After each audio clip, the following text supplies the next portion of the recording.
Pila kabuk ang nadakpan doon nga mga motor nga gipang modified alang nga mga muffler.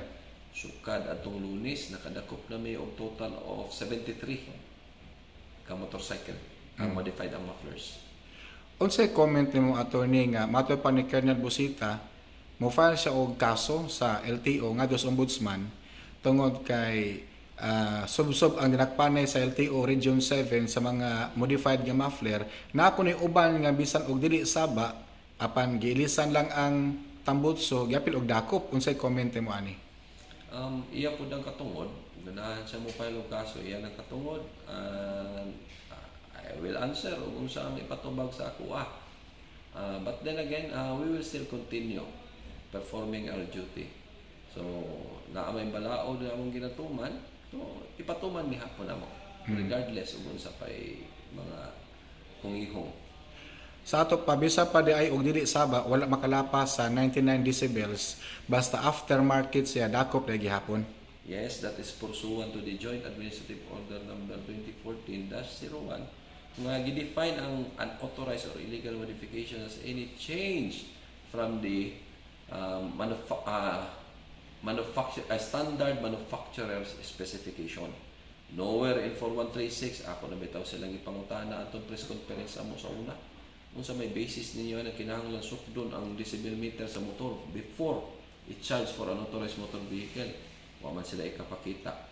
So, padayon lang gihapon niya na. And besides, naami memorandum from the Assistant Secretary mismo nga magpadakop mi ana pursuant sa Administrative Order 2010-32. Gisite na mismo sa order memorandum sa atong Assistant Secretary si Honorable Marcos Villacanilaw. Palapdi kuno attorney ang pagpasabot sa mga riders unsa nang modified o unsa nang kanabit ang gitawag nato og aftermarket. Sige. Sa daling pagka-istorya, ingon ani una to na. Ang modified itlog puti. Aftermarket itlog katong brown. But they're both itlog. The terms are interchangeable, but the definition is the same. Aftermarket, these are replacement or mga part, spare. Muna sila, muna definition aftermarket. Ang modified pod is change lagi hapon ang definition. So any change sa kuan on a particular or the whole of a thing, so that is already called modification. Ang aftermarket gigamit na specifically sa muffler, but it is a change in the muffler, the whole muffler or a part thereof. So pareho ra gihapon na sila, aftermarket and modified. Aftermarket is the common term, but ug dakpo na ka, ang charge is modified muffler. Na simple. Unsay gihimo sa LTO office para mapugnan ang mga namaligya og kanang aftermarket nga muffler para ang mga motorista di maahat og palit pa? Actually wala. Ang dili angay kay ngano. That is beyond our mandate. Di mi angay manghilabot ang mga negosyante. Walay power ang LTO. Kanang ang LTO manghilabot gani ang negosyo, kana pailan og kaso sa ombudsman, yabog yun, sure yun na. So that is beyond our mandate. We do not have that mandate. We do not have power para to regulate businesses. So di na sa LTO.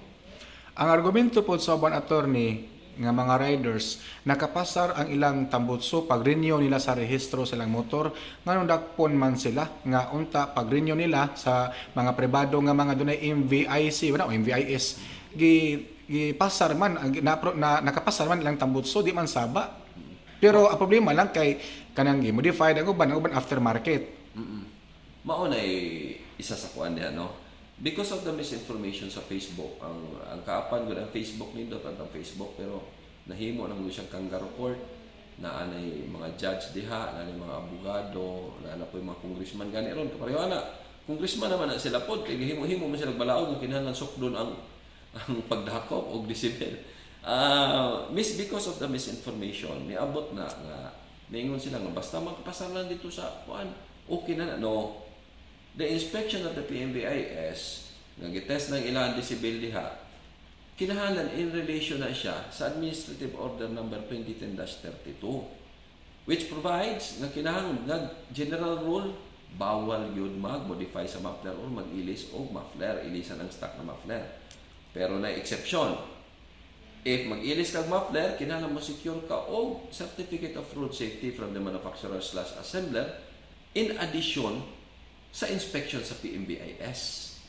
So, duha na angay ang ilaang ikuan, ang ilaang ipasa.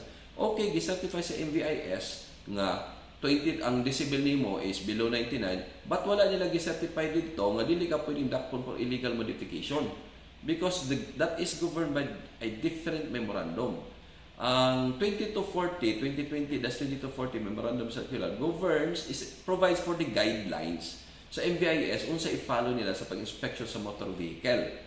Kana siya ang scope ana or ang coverage ana MVIS gisugo ang MVIS, but it does not concern or it does not define any violations or apprehensions sa JAW sa dakop. Wala na diha gi-define.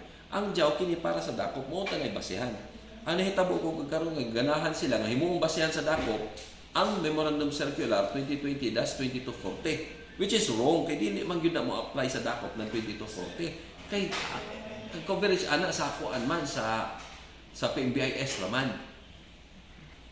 So sa ato pa diday angay magkumpiyansa ang mga riders nga bisa pag nakapasar ang ilang tambutso atol sa pag-renew sa rehistro unya modified ilang tambutso or aftermarket dakop na gihapon.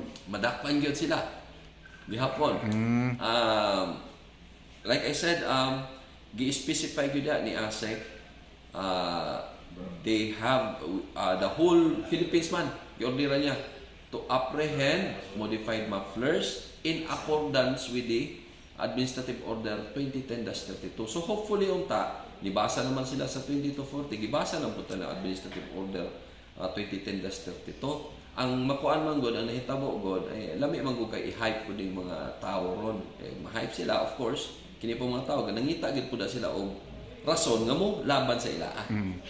Dili ba nato pwede manduan ng mga pribado nga kanibetang accredited sa LTO nga mga dunay PMVIC nga dili ipasar ang ilang tambutso kung modified o baka aftermarket para dili makadagan og balik ang ilang mga motor kung dili makapasar ang tambutso. LTO itself dili yung kamandoan nila because their accreditation is not from LTO. Their accreditation is from DOTR. Umayon kag DOTR, this is the mother agency. Ang mga sanga-sangaan mo na LTO, Marina, Aviation. So, mo na ang mga kuan. Sa question nimo nga dili ba ngano dili nila ikuan? Well, I cannot question the mind of the policy making body. I cannot speak in behalf of their wisdom. So that is beyond my pay grade na. Ang ako lang gyud diri unsay balaod nga ilang ihatag sa moa, mo implement na mo. We are not a policy making body man sa LTO good. Implementing raman mi, especially kami diri sa region. Mo implement ra gyud mi og unsay nasa balaod. Now just like nila Kernel, naa sila question mo ni isipit. We are not the right person to talk to. If they really want to change that, the person they need to talk to is the Assistant Secretary o the Secretary kay sila ang policy making body. Dili kami. Mag-implement kami. Kung di sabi mo implement, kami po yung mga hagbong, mga yambog, yun may sure na.